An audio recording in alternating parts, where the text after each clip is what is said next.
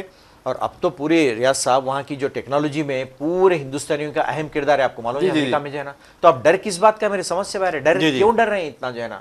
ارے ہماری تو وہاں کی ساری سلیکان ویلی پہ ہمارے انجینئر چھائے ہوئے انڈیا کے، معلوم آپ کو. بہرحال ناظرین، ہم آپ کو جو کشن ریڈی کی بات کر رہے تھے، بنڈی سنجے کی بات کر رہے تھے، مرکزی وزراء ہیں یہ، لیکن عجیب و غریب باتیں کرتے ہیں. بنڈی سنجے نے جس انداز میں کہا کہ BC فہرست میں ہم یعنی مرکز مسلمانوں کو قبول نہیں کرے گا تو کون قبول کرے گا، یہ سوچنے والی بات ہے. اس کا مطلب یہ ہے کہ کیا آپ ہندوستان کی حکومت آپ کے ہاتھ میں نہیں ہے؟ اگر ہندوستان کی حکومت آپ کے ہاتھ میں ہے تو ہندوستان کے ہر شہری کی فلاح و بہبود آپ کا فرض بنتا ہے. یہ نہیں دیکھنا چاہیے کہ وہ ہندو ہے یا مسلمان ہے، سکھ ہے یا عیسائی ہے، بلکہ یہ دیکھنا چاہیے کہ سب ہندوستانی ہے. اگر آپ سب کو ہندوستانی نہیں سمجھتے تو اس کا مطلب یہ ہے کہ آپ بھی انگریزوں کی روش پر چل رہے ہیں، انگریزوں کی راہ پر چل رہے ہیں، ڈیوائیڈ اینڈ رول کی پالیسی اختیار کر رہے ہیں.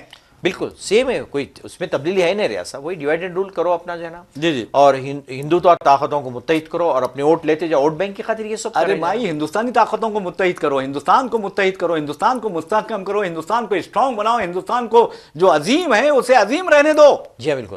اچھا، یہ شخص کو جو ہے نا جب MP کرا ہے، وہ یہ بتائیے کہ وہ اپنے ایریا کے لیے کیا ترقی لے. ارے ابھی چاہ رہا ہے، MLA الیکشنز میں ہار چکا ہے، اسمبلی الیکشنز میں، تو اس کو جو ہے نا آپ لے آ کے کیبنٹ میں دیتے ہیں، مقام سینٹرل کیبنٹ میں دیتے ہیں.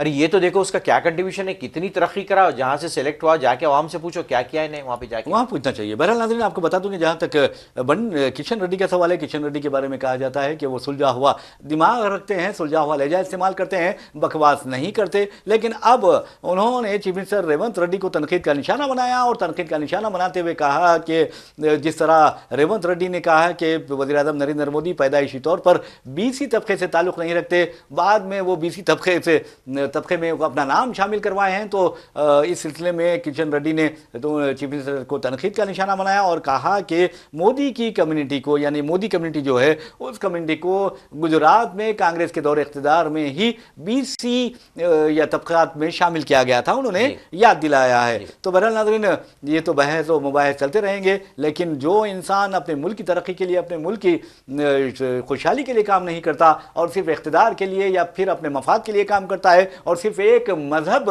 کی بالادستی چاہتا ہے، تو میں سمجھتا ہوں کہ وہ ملک کی کبھی بھی خدمت نہیں کر سکتا، بلکہ ملک کی بدنامی کا باعث بن سکتا ہے. تو چلیے ہم ایک اور خبر کی جانب چلتے ہیں. اس خبر کا تعلق مہاراشٹر سے ہے. مہاراشٹر میں BJP کی حکومت ہے، دیویندر فڈنویس جو ہے وہ چیف منسٹر ہے اور Eknath Shinde deputy chief minister ہے. اب وہاں پر آپ دیکھیں گے کہ فڈنویس امت شاہ سے ملاقات کرتے ہیں دہلی میں، اور جب واپس ہوتے ہیں تو وہ ایک اعلان کرتے ہیں کہ DIG ڈائریکٹر جنرل، یہ DIG کی قیادت میں ایک 7 رکنی پینل تشکیل دیا جائے گا جو مہاراشٹر میں لو جہاد سے نمٹنے اور زبردستی تبدیلی مذہب کے واقعات کو روکنے کے اقدامات کرے گا. ارے میرے بھائی، پہلے یہ سوچو، اگر کوئی دلت عیسائی بن رہا ہے، اگر کوئی دلت مسلمان بن رہا ہے تو کیوں بن رہا ہے؟ آپ اس کے ساتھ کھاتے نہیں، آپ اس کو مندر میں آنے دیتے نہیں. اگر وہ مندر میں آ جائے تو دودھ سے مندر دھونے لگتے ہیں، اگر وہ گھر میں آ جائے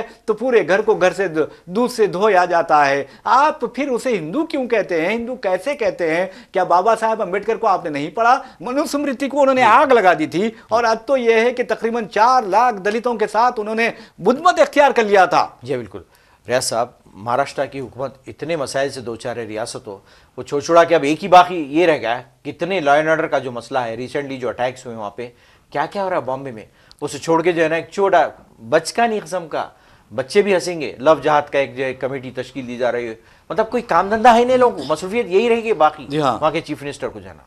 ارے بیچارے، اب دیکھو مہاراشٹر کے ڈپٹی چیف منسٹر حاجی ملنگ بابا کی درگاہ پر حاضری دیتے ہیں اور جا کر وہاں پر دیکھیں کس طرح کے نعرے لگائے جا رہے ہیں. اور آپ کو بتا دوں، ایکناتھ شنڈے یہ واحد شخص ہے جس نے کہا تھا کہ حاجی ملنگ بابا کو ہم آزاد کرا کے رہیں گے، وہ مندر تھا، اس طرح کی اس نے بات کی تھی. آج وہ وہاں پر پہنچتا ہے، نعرے بازی ہوتی ہے بہت زبردست، اور اس کے بعد وہ وہاں پر ایک چادر بھی پیش کرتا ہے جس پر ہندو دیوی دیوتاؤں کے جو نام ہیں وہ درج ہیں. چادر پیش کرتا ہے، پتہ نہیں وہ کیا پیغام دینا چاہ رہا تھا بیچارہ. وہ یہ چاہ رہا تھا تھا کہ حاجی ملنگ بابا کی درگاہ پر حاضری دے, چادر گل پیش کرے, یا پھر وہ ایک نئی چیز شروع کرنا چاہ رہا تھا اپنی اہمیت کو بتانے کے لیے, اپنی اہمیت کو واضح کرنے کے لیے, یہ سمجھ نہیں آیا کسی کو. اور ویسے بھی ناظرین آپ کو بتا دوں کہ جہاں تک حاجی علی بابا کی حاجی ملنگ بابا کی درگاہ کا سوال ہے, تو بتا دوں یہ 1882 میں جو یہاں کے ممبئی پریسیڈنسی جو تھی, انگریز جو رہتے تھے, ان کے گیزیٹرز نے حوالہ دیا تھا کہ یہ درگاہ حاجی عبد الرحمن کے احترام میں تعمیر کی گئی ہے. اور آپ کو ناظرین بتا دوں کہ جہاں تک